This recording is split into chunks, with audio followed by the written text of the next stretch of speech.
Olá, pessoal! Sejam bem-vindos ao Estúdio USCS, o videocast das escolas de saberes da Universidade Municipal de São Caetano do Sul. Meu nome é Shirley, sou professora da USCS e estou aqui com a Ana Vitória, o Nicolas, meus queridos alunos e companheiros aqui da pedagogia, para conduzirmos um bate-papo que vai ser instigante e cheio de aprendizados e descobertas. E é um momento muito especial pra gente. Acho que por vários motivos, né? A gente ficou sabendo aqui, pelo pessoal da organização, que a gente está desbravando, né, os videocasts e talvez seja um momento bem legal, né? A gente estava comentando antes que antes da gente chegar, tudo aqui era mato, né? Então esse aqui é o piloto, né? A gente desbrava aqui agora e a gente está muito feliz e, enfim, com essa experiência. Então, o nosso tema de hoje, ele é super atual e a gente vai falar sobre o uso e a proibição dos celulares nas escolas, né? E aí a gente vai explorar a neurociência e daqui a pouco eu falo quem é que está aqui com a gente, essa pessoa especialíssima. Então, a gente vai ver também o que a neurociência tem a nos dizer, né? Sobre aprendizagem, sobre a socialização, sobre saúde mental nessa era digital e nesse momento histórico também que a gente está vivendo. E para isso, a gente tem a honra de receber nesse momento a Roberta, que é professora, que é neurocientista, que é amada, que é maravilhosa. Então, só um pouquinho antes, né, do histórico, no dia 13 de janeiro de 2025, foi sancionada uma lei que restringe o uso de celulares e aparelhos eletrônicos na escola de educação básica, exceto em situações específicas, como fins pedagógicos e também a garantia de acessibilidade, né? E aí a gente tem a pergunta, né, que será talvez o nosso debate aqui, a nossa conversa, né? Será que essa lei, com essa lei a gente vai ter, de fato, menos distrações e mais aprendizados, né? Então, só lembrando que países como Austrália, Itália, França, Grécia, Espanha, elas já regulamentaram, né, leis sobre o uso do celular e esses países também já começam a registrar melhoras no ensino e também nas relações interpessoais das crianças e etc, né? Então, vamos apresentar a nossa convidada, né? Então, a Roberta, ela é mãe, professora de língua portuguesa na rede pública e privada e há 17 anos ela é professora. É formada em letras e pedagogia, é especialista em psicopedagogia, mestre e doutora em neurociências e cognição pela UFABC, docente de programas de pós-graduação, de neurociências na escola do Instituto Singularidades. É uma educadora apaixonada por cadernos, viagens, desafios e, sobretudo, pelo processo de ensinar e aprender. Bem-vinda, Roberta. A gente está muito feliz com a sua presença aqui. Então, para a gente poder iniciar, né, a nossa conversa com você, a gente tem uma pergunta inicial. Roberta, se o seu cérebro ele fosse um celular, qual aplicativo você diria que mais consome sua bateria como educadora hoje? Meu Deus! É bem simples, né? Pergunta tranquila. Primeiro, boa noite. Muito obrigada pelo convite. É um prazer estar aqui. É um prazer poder trocar nesse ambiente de ensino, de aprendizagem. Eu acho que se hoje o meu celular meu cérebro fosse um aplicativo de celular que mais consome a minha bateria na área pedagógica? Na área pedagógica. Ele seria um aplicativo de inteligência artificial, tentando dar conta de todas as demandas que aparecem.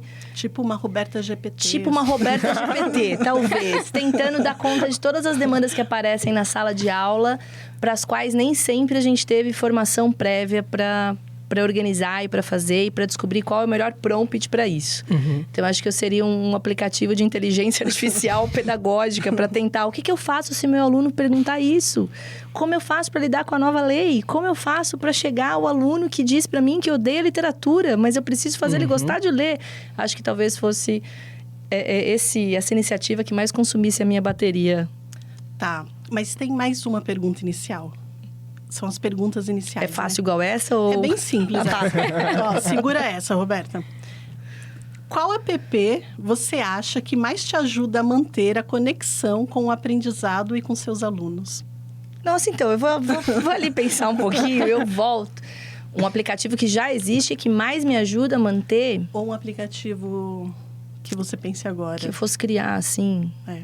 Eu acho que eu criaria um aplicativo para desenvolver estratégias motivacionais. Legal. Que talvez esse fosse o aplicativo do milhão, assim. Como a gente ensina a ter motivação e como a gente garante que está inserido nesse processo de motivação. Gente, vocês estão sentindo que daqui começa a surgir alguma coisa que eu ainda não sei o que é? Alô, startups?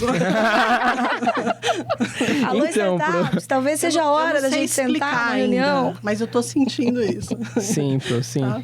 Bom, então, vamos lá. Nicolas, Ana... Vamos lá. Primeiras damas, né? Roberta, vamos começar? Quer dizer, já começamos. Ana, só uma coisa que eu esqueci aqui, que o Cristiano me deu a fichinha e eu pulei. Então, Bem sincera, Pro. É isso, é você que está assistindo a gente, participem, deixando seus comentários e sugestões sobre o tema no YouTube. É isso, se você tiver uma startup, inclusive, quiser conversar, uma reunião, esse aplicativo motivacional aí, ó, me liga. Vamos interagir, né? Esse momento é para isso também. Que a gente é o piloto, né? Então, a gente quer muito engajamento. Boa, tá certo. Roberta, a gente separou algumas perguntas e eu vou começar com a seguinte. O uso excessivo de dispositivos móveis tem sido uma preocupação crescente, tanto também que veio essa lei recente sobre a restrição de celulares nas escolas.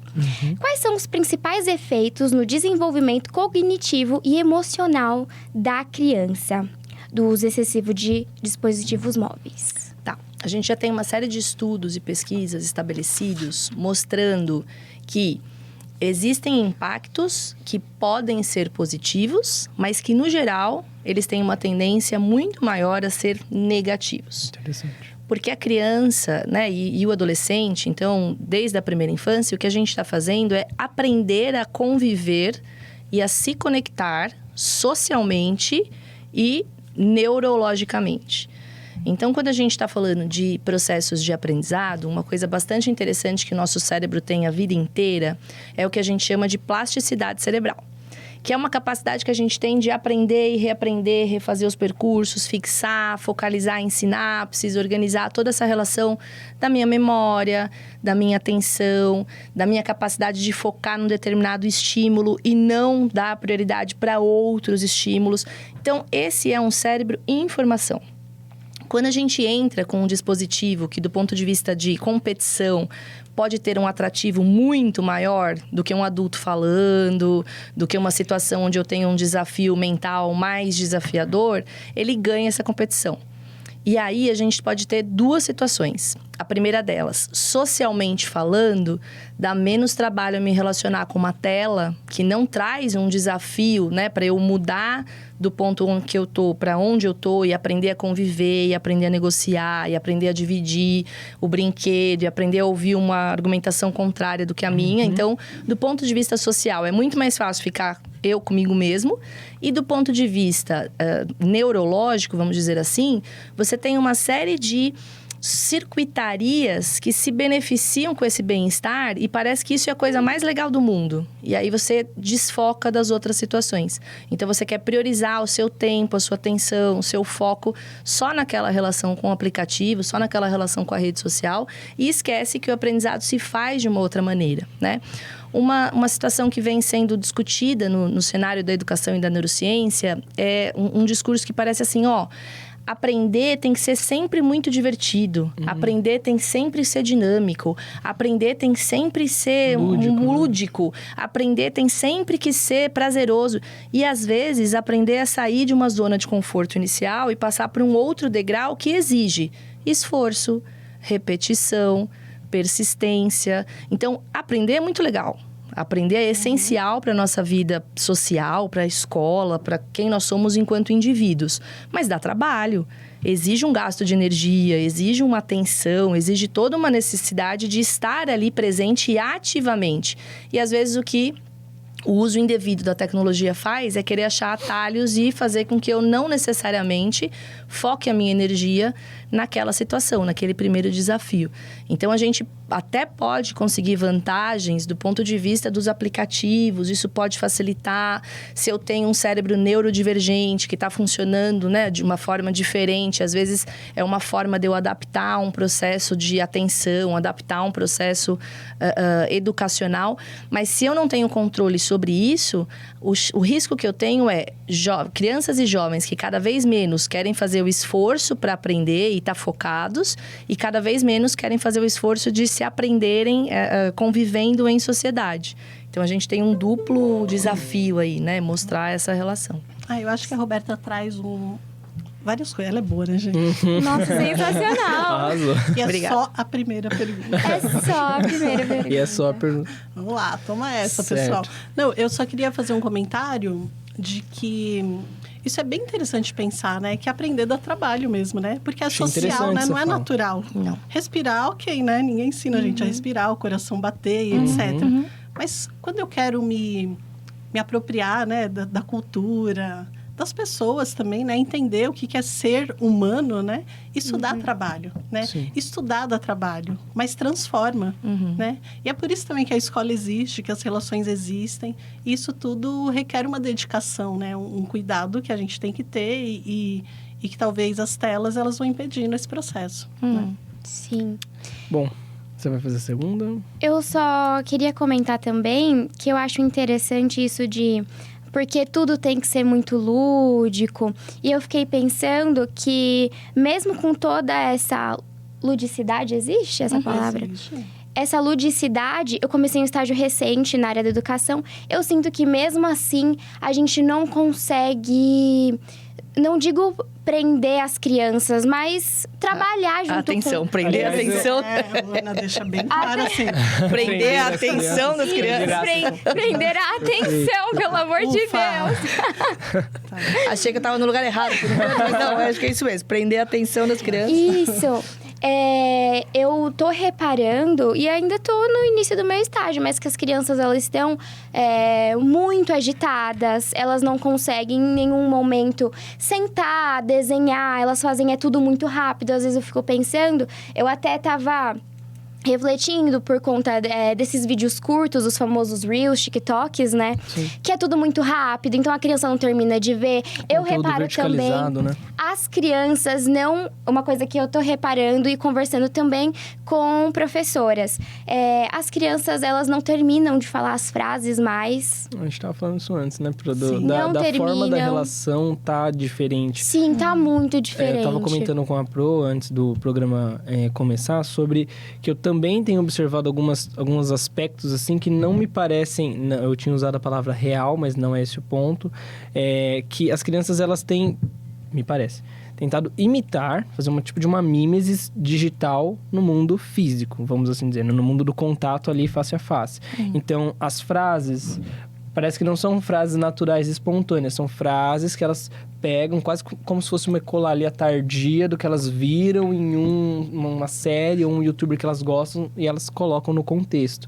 E não me parece mais aquela conversa natural, normal, de amigos. Não, sempre tem que ter quase que uma nova língua, assim. Eles se comunicam entre memes, né?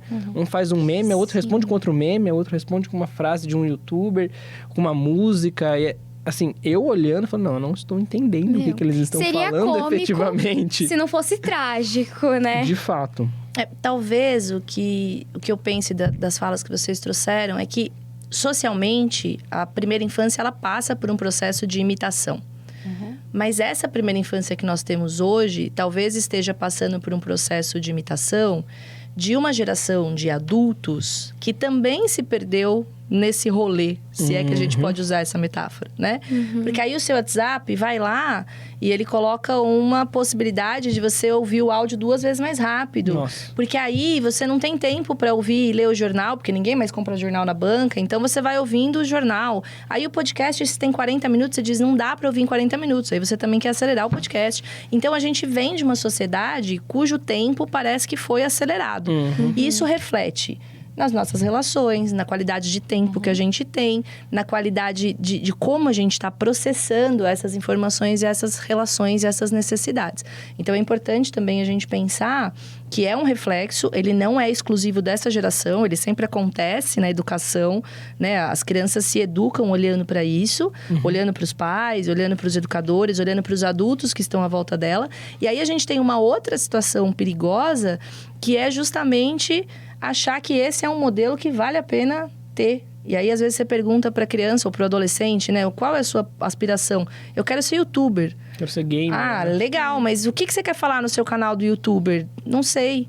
Então, é muito mais um valor da forma do que do conteúdo. Nenhum problema ser youtuber, mas você vai fazer que diferença sendo youtuber? O seu conteúdo vai trazer qual tipo de reflexão, qual tipo de proposta? Então, acho que isso é uma questão importante também para a gente pensar nesse mundo das telas e da neurociência. Legal. Segunda pergunta. Bom, continuando nessas perguntas já sobre o impacto do uso do celular, existe alguma idade ideal para que a criança tenha o seu primeiro contato com esses dispositivos? E então, o que a neurociência recomenda sobre essa idade, né? Existe uma resposta do mundo ideal e existe uma resposta do mundo real. Sabe aquele meme, assim? Expectativa e realidade. É esse. Isso não é nem da neurociência, isso já veio. Então, se você pegar, por exemplo, a Associação de Pediatria, ele já tem uma recomendação de que quanto mais tardias sejam as telas, melhor. Certo. Preferencialmente antes dos 2 anos, tela nenhuma. Quanto mais tempo de tela, mais possíveis prejuízos nesse desenvolvimento de atenção, de flexibilidade cognitiva, de interação, mas essa é a parte da expectativa, né? Corta para a realidade. A TV é uma tela. O celular é uma tela, o tablet é uma tela. A vida dos pais que não têm uma rede de apoio exige uma tela. Então, eu estudei, eu trouxe essa relação, eu sabia desses impactos, mas eu tinha 2 crianças fechadas comigo e com meu marido dentro da minha casa na pandemia. E aí, o meu marido estava fazendo reunião, eu estava dando aula online e a galinha pintadinha era a babysitter da vez durante a pandemia. Então, embora eu não quisesse, né, fazer uso, embora eu saiba dos possíveis prejuízos que fazer esse uso antes, né, de uma possibilidade da criança já ter uma maturação maior nos processos de função executiva, né, controle inibitório, flexibilidade cognitiva, foco atencional. Caiu na prova, às vezes Lembro, tô achando não tinha. Nós nos ligamos. Cap aqui absurda. Não havia possibilidades. Então, as minhas crianças, elas têm contato com tela. A gente assiste TV e assiste coisas que não necessariamente são educativas, com um bichinho lá na savana mostrando a relação da biodiversidade do continente. E de vez em quando tem um youtuber, de vez em quando tem a tal da... Passamos por essa fase, né, das historinhas todas. E de vez em quando no restaurante você tá tão exaurido que, olha, enquanto não veio aqui, dá uma olhadinha rapidinho aqui nesse vídeo, só para eu terminar de...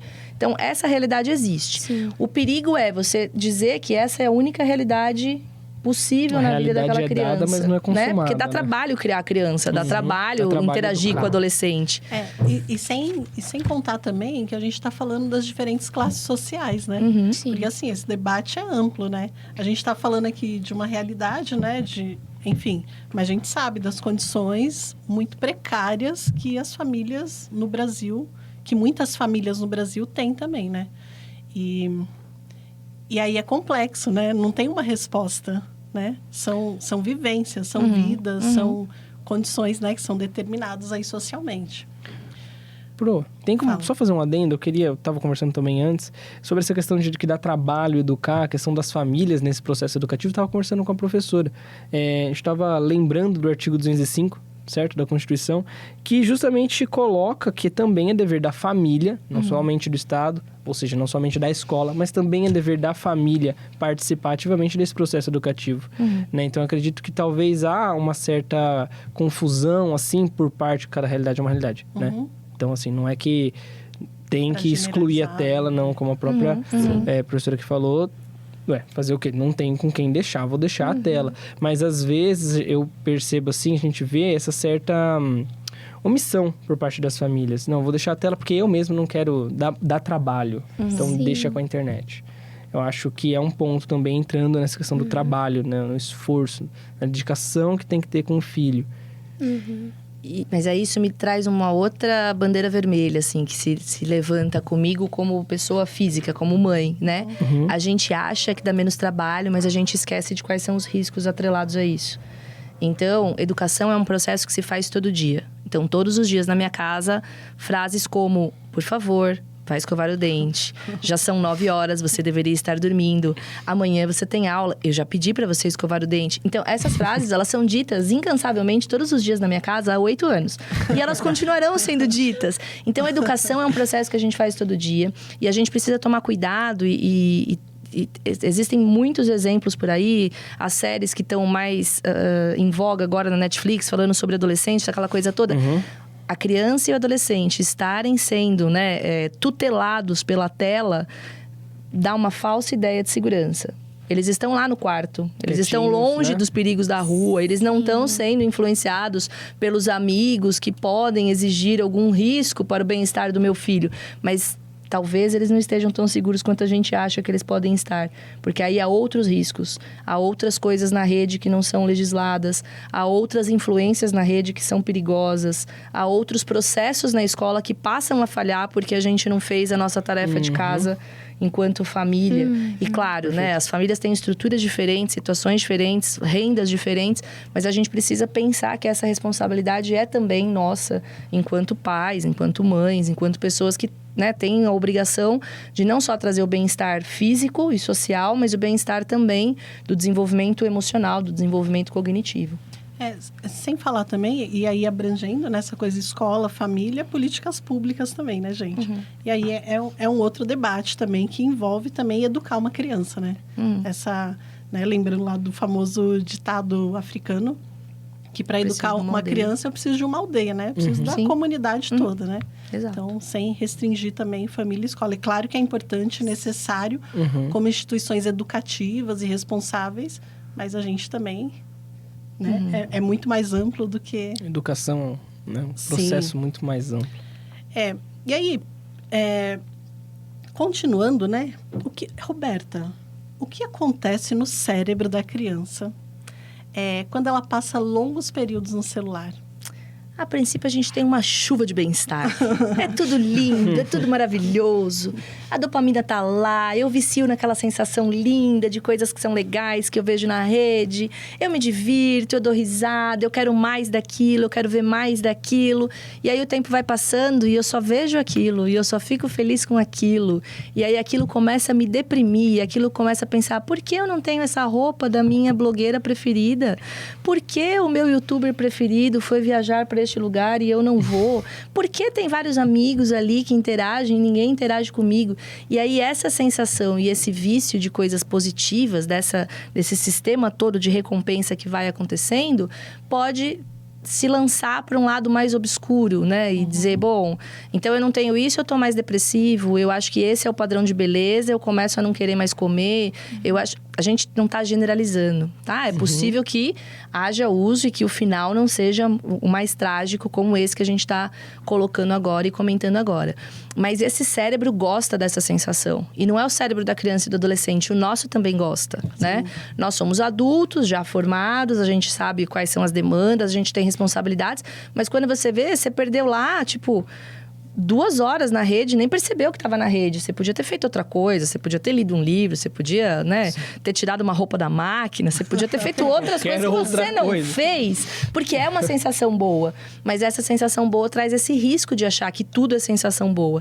Aí a gente está menos acostumado a lidar com frustração, a gente está menos acostumado a olhar diversidade de padrão, de pensamento, de beleza, de corpo, de estética. E isso pode trazer um prejuízo bem mais perigoso, a despeito dessa sensação inicial, desses fogos de artifício de bem-estar que espocam no começo e que depois podem queimar, se a gente for usar esse tipo de metáfora. Legal. Roberta, agora a gente vai testar alguns mitos e verdades sobre o impacto do uso dos celulares e tecnologia no desenvolvimento infanto-juvenil. Tá bom. Tá preparada? Acho que tô. Senti um pouco de pressão agora. Senti um pouco dessa parte ping-pong, mas vai. Vamos lá. Então começa agora os mitos de verdade? Roda a vinheta. Adorei essa parte do roda a vinheta, maravilhoso. Primeiro, mito ou verdade? A exposição a vídeos curtos e conteúdos rápidos pode diminuir a paciência e a capacidade de atenção das crianças. Verdade. Falo verdade, posso comentar rápido? Pode. Então tá bom. Achei que tinha muito verdade, muito verdade. Tá. Verdade. Memória de trabalho, que é como se fosse a memória do computador, quando as várias telinhas estão abertas. Caiu. Não, eu tô achando muito neurociência essa prova. Tô orgulhosa dessa. Estou preparadíssima. Esse podcast veio no momento certo. Se você quiser rever a prova, é a hora agora de pegar essas próximas questões. Se ficou de recuperação. É isso, próximas questões. Mas eu também tô lembrando para valorizar o nosso curso, Tá né? certo, As disciplinas que tem no nosso Disciplina curso, de né, neurociência. É isso, Sim. super importante. Educação, Super né? importante. Até me perdi agora aqui na linha de raciocínio. A gente está nos mitos e verdades sobre se são muito rápidos e causam prejuízo, Exatamente. certo? Então, eles são verdade, porque a nossa memória é também treinada. O nosso foco de atenção é também treinado. Quando eu estou exposto a um vídeo que durante 1 minuto faz todo o conteúdo e eu não tenho que necessariamente ouvir o que está sendo falado ou pensar a respeito do que está falado, eu treino menos. Então, de repente, tudo aquilo vai ser posto de uma maneira muito mais imediatista. E como eu não treino, é a mesma coisa. Você nunca nadou. Você se joga numa piscina e vai nadar 50 metros, nunca nadou. Dificilmente, não né? nada, né? Tem então como. é isso. Se você não treina a memória... Muito boa. Se você não treina a muito memória, boa. se você não treina a atenção, você não vai treinar nunca, né? Você não consegue. Então é verdade. Nicolas? Segunda? Vamos lá. Então, segundo mito ou verdade. A relação entre o uso excessivo de celulares e o aumento de transtornos como ansiedade e depressão em crianças e adolescentes? Verdade. Justamente por aquela fogos de artifício que espocam e são legais no começo, mas que de repente fazem você estar isolado porque você só quer aquilo, você não consegue mais gerenciar as suas relações sociais e emocionais. Então, existe uma propensão enorme de um uso exagerado e sem supervisão, e sem discussão, e sem reflexão, acabar refletindo nessa relação desse aumento. A gente tem mais adolescentes depressivos, a gente tem mais crianças com comorbidades em relação a essa saúde emocional. Sem contar também as mentiras que são contadas na internet. Então, da vida perfeita, do corpo perfeito, também as crianças não entendem isso. Então, acabam enxergando aquilo como verdade, é o que você disse. Por que blogueira tem aquela roupa? Por que a vida de fulana de tal é assim, a minha não é? Parece o único modelo possível, São padrões, né? referenciais que eles acabam tomando pra si, né? E a gente que tá começando a conhecer o mundo, né? Entender que mundo é esse. Sim. Né? E que mundo tá sendo apresentado, né? Para essas crianças. Vai ter uma pergunta aqui muito legal. Vamos lá. Aplicativos de controle parental são suficientes para garantir a segurança da criança na internet? Não. Pais são suficientes, avós são suficientes, a aldeia da metáfora anterior é suficiente. Não é suficiente. Primeiro, porque eles podem ser burlados, e segundo, porque eles não garantem o que o algoritmo está dizendo nas entrelinhas do... Claro, é um filtro, claro, você vai garantir que não está acessando tudo que não poderia acessar diante daquela idade. Mas você não tem 100% de certeza que outros conteúdos não estão aparecendo de uma maneira, né? Nas escondidas, assim, na entrelinha, na propaganda que aparece, no vídeo que aparece. Então, eu não confiaria. Sim. Vitória? Roberta, mito ou verdade? As crianças não têm interesse em conteúdos inadequados na internet. Mito? É muito mais legal o que a minha mãe não fala. Os conteúdos inadequados são ótimos. O amigo que faz o vídeo jogando um desafio no outro. E aí, mito, completamente mito. Porque justamente podem ser coisas que trazem um humor inicial de coisas que ele sabe que não veria no dia a dia lá da casa ou da escola e que estão lá. Então, eu acho que é completamente mito. A gente tem interesse em tudo que aparece na rede, porque a rede faz de uma forma como a gente queira se interessar por isso, né? Sim. Bom, filtrar o conteúdo acessado no celular é mais importante do que limitar o tempo de uso? Essa eu fiquei na dúvida se é meio verdade e meio mito, né? Porque não adianta você precisa filtrar, mas não adianta você filtrar e deixar a criança ficar 8 horas no celular. Não adianta você deixar a criança ficar meia hora no celular e ela poder acessar, sei lá, Deep Web. Qualquer coisa. Então, meia hora da Deep Web é perigoso e 8 horas do filtro que você colocou parental é perigoso também. Então, acho que é meio a meio. Acho que a gente pode fazer a última dos mitos e verdades, aí passa. Pode ser, né? Então, vou fazer essa daqui, ó. jogos eletrônicos não têm nenhum impacto positivo na aprendizagem das crianças. Mito ou verdade? Mito. Já há vários estudos que mostram que há muitos jogos eletrônicos que são utilizados e feitos de forma séria e coerente do ponto de vista da pesquisa neurológica, da neurociência, que mostram que os jogos ajudam a ter foco, que os jogos ajudam a ter essa flexibilidade entre as cenas, entre as coisas que estão sendo postas, as fases. Então, já há estudos mostrando que os jogos podem ter um impacto positivo. A questão é quais são esses jogos? Quem produziu esses jogos? Qual é o objetivo por trás desses jogos? Então, existem jogos que podem auxiliar, como existem uma série de jogos que podem não auxiliar. Então, é muita questão das escolhas, né? O que você está fazendo para oferecer para a criança. Roberta, inclusive nesse tópico, é interessante pensar que a gente tem essa noção, essa ideia de que os alunos de hoje em dia, eles são nativos digitais e, portanto, eles sabem interagir com as tecnologias de todas as formas, inclusive numa forma educacional. O que se prova que não é verdade. Os alunos, muitas vezes, tendo todo esse contato com jogos eletrônicos, redes sociais, telas, enfim, quando você pede para ele enviar um trabalho no Drive, ele não sabe. Exato. Quando você pede para ele escrever um e-mail, ele não sabe colocar o assunto, diferenciar. E, novamente, isso também tem pesquisa, tem livro. Estava citando um livro, chama Ensino Híbrido. Tem 3 autores principais. Eles citam os alunos nativos digitais não sabem usar para fins educacionais.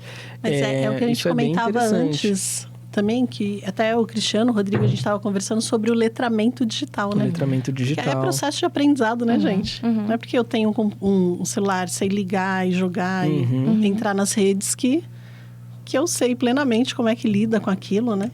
Exato. Então, é preciso aprender também, né? Na minha sala de aula, eu vejo muitas situações que me mostram que eles não são nativos digitais, assim. Que eles têm um uso muito pontual da tecnologia. E quando você precisa extrapolar aquele uso, eles não têm sequer a autonomia de usar a própria tecnologia para aprender. Né? Porque hoje, se você jogar no Google como fazer alguma coisa, certamente aparecerá um tutorial. É um curso você recebe Mas gratuito. É um tutorial que tem que fazer o quê? Tem que ler. Tem que entender, tem que seguir passo a passo, né? Então, não sei fazer, não consigo fazer, burla a situação. A própria relação com a inteligência artificial, ela é benéfica em muitas situações, mas você precisa saber o que está sendo pedido. Tem que ter uma certa ética também por parte do Exato. pessoa. E mais do que saber o que você está pedindo, você tem que ter senso crítico para ver se aquilo que está sendo devolvido para você, de fato, faz sentido. Perfeito. De fato, tem uma base, né? Então, Sim. Acho que não. Nós não temos nativos digitais na proporção que se diz que tem. Gente, só para lembrar, para quem está assistindo a gente, quem vai assistir, para vocês participarem, deixando comentários, sugestões, tá? Bom, vamos entrar agora no último bloco sobre educação, estratégias pedagógicas, né? Porque a gente também tá aqui pela Escola de Formação de Professores, né? Sim. Claro que serão muito bem-vindos, né? Outros cursos, outras áreas, assim, que tiverem interesse e ganharão muito assistindo, né? A Roberta falando, né? Enfim, tá muito legal. Mas a gente quer direcionar para os futuros professores, né? Para a nossa escola, valorizar Então, também a pedagogia, né? Que nós Pros temos desafios. enfrentado e ainda iremos enfrentar, Sim, né? com certeza. Exatamente. Então, como os professores, eles podem estimular habilidades na sala de aula, considerando que muitos alunos já chegam com dificuldade de atenção, de regulação emocional. Como as tecnologias lá, os professores podem lidar com isso? Eu acho que a tecnologia não é uma inimiga da sala de aula, dos nossos processos pedagógicos, mas a nossa resistência a rever práticas é uma inimiga. Então, não dá para achar que o aluno que eu ensino hoje, em 2025, vai ter a mesma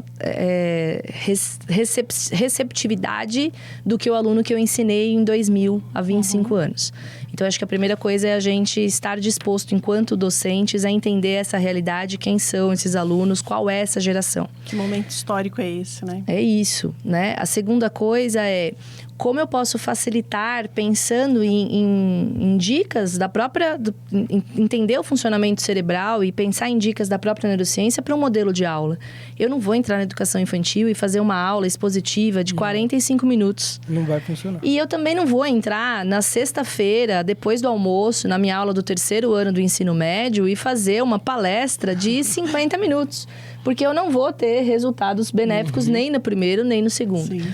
Então, eu acho que a gente precisa repensar o formato das nossas aulas. A gente precisa ter um olhar crítico do porquê que a gente está ensinando aquele conteúdo. Como aquele conteúdo pode se conectar com o interesse do aluno. Como a gente pode usar a tecnologia como um recurso adicional na minha sequência didática. Perfeito. Então, eu quero verificar se o meu aluno entendeu esse conceito. Eu posso propor um jogo digital. A gente tem uma série de jogos, uma série de plataformas gratuitas que você consegue fazer um quiz, que você consegue fazer um jogo mais intuitivo. Você só se inscreve, coloca o e-mail, é auto-intuitivo, assim. Você consegue, tem modelos já prontos que você pode entender como funcionam. E aí a criança, de uma certa forma, se conecta e fala, nossa, que legal, agora a gente vai jogar um joguinho. Mas não é um joguinho que ela precisa tirar o pato da esteira. É um joguinho que ela vai mexer lá e vai dizer assim, essa frase tem sentido denotativo e essa tem sentido conotativo. E os joguinhos, eles são lúdicos. Tem alguns que você faz, inclusive, naquele formato de show do milhão, como se você estivesse respondendo perguntas. Eu não sabia se podia usar o nome, mas enfim. O Word Wall é esse, né? Não podia. O Word Wall é esse. Não estou sendo patrocinada, mas é assim, você faz a conta gratuita. Por hora. Alô, Word Wall, se aquela startup ali no começo, de repente, aplicativo, né? Mas tem uma série de recursos, mas a gente precisa ter essa humildade de dizer, bom, a minha prática é muito útil, ela faz muito sentido, mas eu não posso replicá-la sem adaptar. E isso, para nós, na docência, às vezes é difícil. Porque a gente já tem um caminho, né? Então, refazer trabalho, isso, né? também dá trabalho. Mas dá para usar e pode ser mais lúdico e pode ser mais divertido, embora não precise ser assim sempre. Vai lá, Vitória. Roberta, diante das novas diretrizes legais e dos desafios que envolvem o uso excessivo de telas, como a gente pode ensinar os alunos e também as famílias, né, a usarem a tecnologia de forma consciente, crítica e saudável? É bem simples essa pergunta. Muito simples. Eu não sei se essa é mais simples ou se é a primeira. Eu tô pensando até agora no aplicativo ou se é essa. Eu tô um pouco na dúvida. Eu acho que a gente precisa ter parcimônia e a gente precisa ter habilidade para sair da zona de conforto. Então, dá para usar, mas você vai ter que limitar tempo.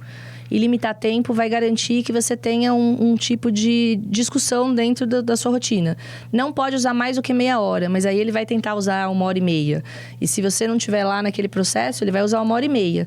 Então, tentar trazer situações em que você consiga usar de maneira regrada, né? Então, tem um limite, de maneira filtrada. Esse conteúdo pode, esse conteúdo não pode. Porque também a gente não pode generalizar e dizer que só existem conteúdos ruins. Eu acho que também não é por esse lado. A gente tem várias séries, vários desenhos, vários jogos e até, né, aplicativos e plataformas que a gente consegue usar de maneira positiva. Mas a gente tem que estar junto, a gente tem que investir em tempo de qualidade, a gente tem que refletir sobre os processos, explicar por que não pode usar mais do que meia hora, por que não é bom para você, quais são as consequências. Acho que é importante a presença nesse caso. Sim. Pode seguir. Tava até refletindo na última, quer dizer, na primeira desse quadro, né? E aí eu escolhi esta querida pergunta aqui. A nova lei brasileira proibiu o uso dos celulares na sala de aula, certo? Exceto se houver intencionalidade pedagógica ou integrado ao processo, ao projeto educativo. Na sua visão, essa medida contribui para a aprendizagem ou corre o risco de afastar os alunos de uma realidade digital que também fazem parte da realidade deles, do cotidiano deles? Eu acho que ela contribui, mas essa é uma responsabilidade que vai estar na conta do professor e da professora. Então, qual é a intencionalidade pedagógica que você está propondo? Eu não consigo ensinar o meu menino a ser letrado digitalmente se ele não tem acesso ao digital. Então, ele precisa ter. Mas que tipo de acesso? Qual é a proposta? Eu não posso simplesmente dizer, hoje não deu tempo de preparar a aula, joga esse joguinho aqui. Entra aqui no... Não deu tempo de preparar a aula, faz uma pesquisa ali e você não conduzir a pesquisa, né? E às vezes ensinar mesmo. Aconteceu na minha sala de aula recentemente. É muito comum que na pesquisa você olhe só o resultado que a IA manda para você agora, né? Se você entra no Google, aparece lá 4 linhas. E aí a criança só olhou aquilo e colocou um dado errado naquilo que ela estava colocando, no texto que ela estava fazendo. E aí, quando eu questionei sobre o dado, ela disse, mas estava na rede, eu peguei no Google. Aí ela já não tinha anotado a fonte. Então, isso já não é um hábito que foi construído. Então, eu voltei e falei, tem que anotar a fonte. Vamos abrir junto? Joguei no projetor e abri junto. E aí, mostrei. Uma informação vinha da situação de cima, da biografia de cima e a outra informação vinha da biografia de baixo. Então, se você olhasse só aquelas 3 linhas, a rede mesclou e você tinha um erro de dado conceitual ali. Então, é importante você ter o uso da tecnologia em sala de aula para mostrar esse caminho. Olha, essa análise crítica, é por isso que você não pode, quando fazer pesquisa, achar que essas 3 linhas de resumo são pesquisa. Tem que abrir o site, tem que ler, tem que ver a fonte, tem que ver se é confiável, tem que ver se não é uma fake news, tem que ver se tem um autor por trás. Então, esse processo é importante. Não dá para letrar digitalmente se não tem digital. Se não tem digital. Mas não dá para usar o digital só porque a aula vai ter um tempinho ali e aí é corrido. E não dá para concorrer com o digital, porque eu posso estar dando a aula mais legal do mundo. Se meu WhatsApp pular enquanto o professor está falando, eu vou querer saber o que aconteceu, né? Aparece lá a blogueira da vez e mandou uma mensagem no meu direct. Eu não quero mais ouvir o professor, eu quero ler o direct. Então, é importante pensar nisso também. E eu acho que a gente volta também, né? Que está permeando aqui a conversa, né? Da coisa que a educação é um processo, né? É um processo educativo e vai dar trabalho, né? Então, mesmo o aluno tendo todo o acesso lá na sala de aula e tendo a professora que está mediando ali aquela relação e falou, presta atenção nisso, vamos pensar, pesquisar, precisa disso. É um movimento, né? Que precisa ser feito e que é necessário. Até porque a escola, ela tá ali também para ajudar a gente a refletir, né? O que é refletir, né? Papel. Como é que faz escola, isso? Né?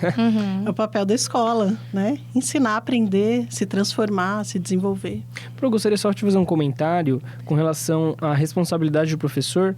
Eu lembro de, há um tempo atrás, estar lendo alguns artigos falando justamente sobre essa responsabilidade do professor com o uso e integração das tecnologias.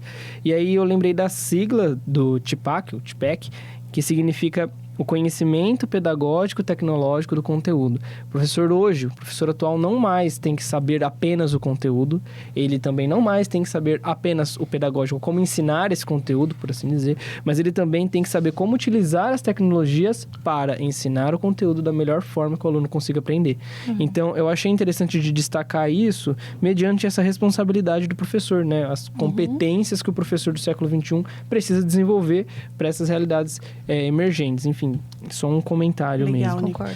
Eu acho que a gente pode ir para o último bloco, pode ser? Perfeito, pode ser. Então, gente, podemos ir para o último bloco? Eu aqui, nossa, eu tô tipo assim... Vamos! Perdão. Maravilhosa. E aí, Roberta, agora que a gente quer te propor um desafio de algumas situações, problemas ali, que pode estar relacionado lá aos movimentos cotidianos da escola. E aí, como lidar, né, com esses casos? Então, temos aqui 2 situações. A primeira, um pai procura a escola porque o seu filho de 9 anos passa muitas horas jogando no celular e tem dificuldades para dormir. Como a escola pode ajudá-lo a lidar com essa situação? Acho que primeiro entendendo que o uso de telas antes de dormir não é bom, né? Porque a luz azul, ela mexe no que a gente tem de ciclo, a gente chama de ciclo cicladiano. Que é como você tem o teu corpo aprendeu qual é a hora de estar produzindo e qual é a hora de não estar produzindo. Alô, ser humano, não é só para as crianças, não. Para nós também. Ser humano. Nós também. Quando você fica lá, 3 horas com a TV no quarto e depois tem insônia, dorme mal. Isso está acontecendo porque você está deixando o seu corpo confuso. Hormonalmente, inclusive, né? O nível de melatonina, que é um hormônio responsável por fazer a gente estar relaxada e querer dormir, ele também se altera porque fica confuso. Tá dia, tá noite, tá o quê, tá como, né? Então, já não é bom antes para qualquer um, não só para criança. O que você está propondo para a criança fazer que não seja tela? Você tem um jogo de tabuleiro na sua casa? Você lê? Né? Hoje em dia é muito comum, a professora de literatura, a mãe chega e fala, meu filho não gosta de ler, o que eu faço? Aí o filho tem 15 anos. Aí eu digo, bom, o que a senhora não fez? Vamos pensar junto. Como é que tá o hábito de leitura na casa da senhora? A gente não tem tempo, lê pouco. Então a sua criança talvez não tenha tido um modelo de leitura. Então, de repente, houve uma outra possibilidade que não a tela. Como essa criança se distrai? Essa criança tá matriculada num esporte? Essa criança brinca com os amigos do prédio, ou às vezes da rua, que às vezes por conta da segurança não tem mais os amigos da rua. O que você propõe para essa criança com o tempo livre que essa criança tem? Se essa criança não tiver nenhuma proposta, o mais fácil, o mais legal vai ser a tela. E aí tem todos esses prejuízos que a gente está falando aqui já esse tempo todo. Legal. Parece até que a única fonte de lazer que nós temos hoje é a tela, né? Então, não pode descer na rua porque vai passar o carro, vai atropelar, não sei, enfim. E aí acaba lembra, né? sempre... Tá lá no quarto fechado, eu acho que tá seguro, mas tá na rede, sabe lá fazendo o quê? Sabe lá fazendo o quê? Consumindo o quê? Conversando com sei lá quem. Exato. Com quem? Eu acho que isso daí é um dos maiores perigos, né? As crianças, os jogos online, né? Que as crianças e às vezes não precisa de muito recurso, assim. Porque a gente também chega cansado. Você trabalhou o dia inteiro, você pegou trânsito, você quer ligar a TV pra não pensar. Mas, de repente, joga um carteado, né? Joga um dominó. Uma conversa fora, né? Conversa, joga uma conversa fora, né? Joga uma conversa Então, existem possibilidades. Dá trabalho? Dá, mas existem possibilidades que às vezes vão ser muito mais prazerosas e surpreendentes do que ficar cada um lá. Às vezes você vai pra jantar e a família inteira tá, não é só a criança, celular, né? A família inteira tá lá no celular e tal, então... Cada um no seu mundo, basicamente, perigoso. né? Vamos pra última situação? Vamos pra última situação, infelizmente. Pronto, agora deu certo, agora percebeu? Agora eu me liguei. Você viu? Vamos lá. A escola decide proibir o uso dos celulares durante todo o período letivo, mas alguns pais são contra. Como que a gente justifica essa decisão para a família? Por que o senhor é contra? Acho que era a primeira pergunta que eu faria. E o senhor é contra lá na sua casa, não aqui na escola. A regra da escola é essa, Nossa, a professora né? baixou a diretora, Você gostou? né? De vez em quando, meu Deus obrigada. De vez em quando eu vejo assim. Nossa, baixou porque a diretora. Esse é um outro problema que a gente enfrenta. Ninguém olha para o engenheiro e pergunta: por que você calculou essa ponte desse jeito? Interessante. Ninguém olha para o médico e fala: mas por que você está dando esse medicamento? Aí você chega pro professor e fala: mas por que você está fazendo? O senhor estudou pedagogia? O senhor estudou LDB? O senhor conhece alguma coisa dos teóricos da educação? Então, por que o senhor está questionando a minha regra na minha sala de aula, né? Parece um pouco ríspido, tudo bem, parece uma né? coisa, nossa, pode falar de outra forma parece também. realmente ríspido, mas o ponto é literalmente esse, porque a gente parece que não é visto como professor, como alguém estudado que é especialista no processo de ensino e aprendizagem. Além de dar aula, o senhor trabalha? Eu já ouvi isso umas 3 vezes. Ou quando fala, você parece tão inteligente, por que você é professora? Né? Você olha, mas é lover ou hater? Desculpa, perdão. Não, e quando a gente fala que resolveu fazer pedagogia, ai, tadinho. Não, você sempre quis ser professor? É isso. Aí você fala, nossa, gente. E aí a família chega e fala: mas na escola... Por que na escola, senhor? Na escola, a gente estudou para fazer isso aqui, a regra é essa... Posso dar alternativa? O senhor está preocupado porque quer falar com o seu filho durante o período letivo? Nós temos o telefone, o senhor pode ligar para a secretaria. Ainda, né? Porque o seu filho sai daqui, depois ele vai para outro curso, o senhor quer saber se ele chegou bem porque pegou ônibus? Maravilha! Ele sai, ele leva o celular. Ele só não vai ficar com o celular ligado durante o período que ele está sob tutela da escola. No próprio projeto de lei, não é que o aluno não pode mais levar o celular... Não. É questão, no momento letivo, ele vai chegar, na própria lei diz que a escola deve disponibilizar-se de um local onde os aparelhos possam ficar em segurança. Quando o aluno for embora, ele pega. Exato. Então, não é que cortou a comunicação com o aluno, não. E, sinceramente... Pode falar, Ana. E, sinceramente, eu não acho que não é algo nem tão drástico isso dos celulares. Porque, por exemplo, as crianças já não podiam levar os celulares. Aí, por exemplo, a partir do 6º ano que podia levar o celular. Sim. Só que, poxa, é desrespeitoso. É claro que não no ideal, né? As crianças entenderiam, os jovens entenderiam que é desrespeitoso o uso dos celulares enquanto o professor está dando uma aula. Só que a gente já não podia utilizar o celular. Sim. E a gente entende que é desrespeitoso, mas muitas vezes a gente não trabalha essa relação. Então, muitas vezes o adulto, na aula da universidade, você sabe disso, mas várias pessoas devem usar o celular enquanto o professor da universidade está dando aula. Às vezes, na reunião que você está fazendo, você está usando o celular ao invés de estar conectado na questão. A questão é por que é tão difícil estar desconectado, né? Tem o termo FOMO, né? Fear of missing something. Alguma coisa do tipo, né? É isso. Tem então, dos dois por tipos. Que é tão difícil, né? Eu sigo uma conta no Instagram, que eu também tenho rede social. Né? Eu regulo o tempo, mas eu aliens, tenho. Né? Eu também tenho a rede social. Não, por favor. E eu sigo uma conta no Instagram engraçada que começou a fazer memes. Dia 1 sem celular na escola. Desespero, choro e lágrimas. Dia 15 sem celular na escola. O pessoal que jogava FIFA na hora do intervalo, agora começou a se juntar com o pessoal que joga RPG.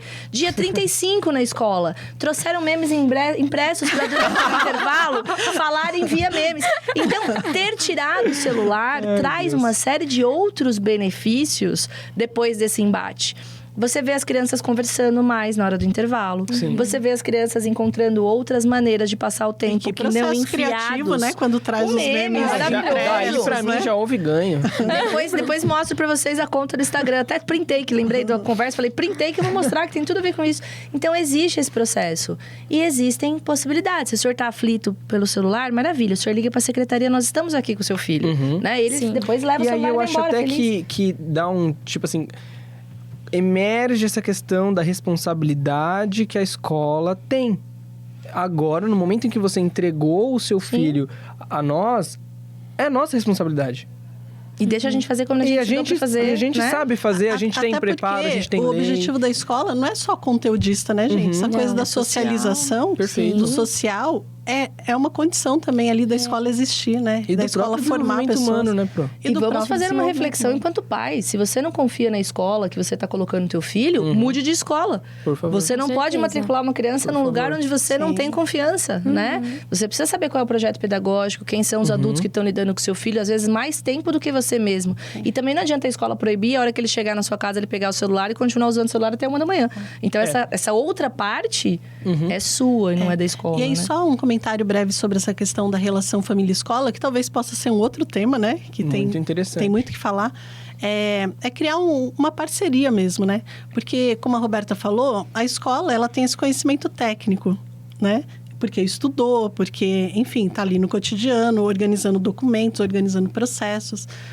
E é compromisso da escola também falar isso para os pais. Falar assim, vem pai, vem aprender aqui o que é essa escola, o que a gente desenvolve, qual a nossa proposta, qual é o objetivo dessa ação assim, que a gente está implementando. Né, a intencionalidade do processo, né? Parcerias. Gente, eu tenho uma coisa para falar. A gente está chegando no fim. Putz, só eu e a Roberta. A gente está caminhando para o fim. Poxa vida. Mas assim, cheio de agradecimentos, assim, né? Foi ótimo, muito obrigada. Roberta, muito obrigada. Eu que agradeço. Foi um prazer, assim, ter você aqui, conversar. Nicolas, Ana. Poxa, que legal vocês estarem aqui. E eu também, né? Shirley, alguém tem que falar pra ela. Obrigada, gente. Foi ótimo, gente. Mas quero Vida longa o agradecer. projeto. Muito obrigada mesmo. E para encerrar, Roberta, última pergunta, hein? Você deixaria alguma dica, alguma mensagem, assim, para os futuros educadores em relação tanto ao nosso tema, quanto uma professora tão experiente, né? O que você falaria aí para os nossos alunos, alunas da pedagogia? Eu acho que eu diria resistam. Resistam e confiem em situações pontuais que aparecerão na sua carreira, que farão com que a sua carreira possa ser significada e ressignificada. Haverá muitos dias ruins, mas haverá alguns bons. Foque nos bons. Nossa! Foque nos bons e pensa o quão importante é a nossa... Eu não vou chamar de missão porque eu não gosto, mas o quão importante é a nossa atuação social. Nossa prática a social. Nossa prática. Como a gente, embora não seja valorizado, às vezes, socialmente, a gente precisa ser reconhecido e, sobretudo, precisa se auto-reconhecer como responsáveis em processos que são essenciais dentro da sociedade. Eu acho que é isso, assim. Resistamos. Né? Caramba, gente. Muito bom. Peraí, mas Nicolas, Ana, querem deixar uma dica? Não, uma dica não. Um comentário, fechamento. Pro, eu acredito, assim, que realmente palavras. tem que ter mais programas. Eu acho que, de fato, foi, assim, um tempo que a gente conseguiu conversar, Vocês sabiam que faz quase uma hora que a gente tá aqui? Não. Eu tô desesperada, que eu nem parece, eu não queria acabar. Eu queria continuar, eu gostei do Mito e Verdade. Eu queria continuar lá no Mito e Verdade. Muito Próximo a rápido. gente Por isso para que 50 o pessoal Mito e fica Verdade. 3 horas, 4 horas. Não dá, não que aí ninguém aguenta assistir. Não, mas não parece. Aí já colocou na velocidade 2, né? Tá lá na velocidade 2. Já tô passando o vídeo. Mas enfim, eu acho que foi um momento muito, muito pro agregador, pelo menos pra mim, né? Eu acho que conversar com a Pro, já tinha visto a Pro dando palestra, enfim. Mas estar aqui, ter essa dinâmica, eu acho que tem que continuar. Eu acho que é um projeto que tem que continuar. Que legal. Eu também Ana. achei interessantíssimo a conversa que a gente teve. Senti que veio o podcast no momento certo, porque eu não tenho um currículo tão extenso quanto os demais daqui, Mas porque é eu estou... inspirador, não é? Você é jovem, Eu você estou terá. no... Mas eu vou ter. É isso. É isso. Eu estou no 2º semestre de pedagogia, tive agora neurociência. muito interessante tudo que a gente falou. Me senti preparada para estar aqui com os ensinamentos. Parabéns, Shirley. Não é puxando o saco, não é puxando o saco. Isso, a gente E combinou prazer. também. Um prazer, Roberta. Obrigada, E obrigada recíproco, também pelo convite pro... Que legal. Obrigada a vocês. Agradecer também ao Cristiano, né? Ah, É sim. isso, Agradecer obrigada. O pessoal que tá no também. bastidor da gravação. Obrigado. Super obrigada. Obrigada. Foi meu aluno, olha, tem muitos alunos então espalhados. vamos lá. foi muito- Então a gente chega ao final, né, desse episódio, desse primeiro episódio De muito. Antes da De gente muito. do né? videocast Estúdio USCS. E aí, uma dica, né, também um pedido, né, para vocês se inscreverem aqui no canal da USCS, né, no YouTube. E para ficarem ligados, né, nos próximos episódios. Sugiram E- temas, né? Sugiram Mandem temas. comentários. Comentários. Dúvidas Engajem, que se tem. vocês gostaram da gente, do nosso carisma, se quer que a gente apareça mais vezes, O próprio Já youtuber, falou, né? Ela é Olha o youtuber! sininho, o canal, Ela é o youtuber, sininho. você percebe? Gente, Maravilhosos. obrigada, um abraço para todo mundo que tá aqui nessa mesa, Até que tá mais, assistindo a gente. gente. Até a próxima. Obrigada. até a Até mais. próxima. Tchau.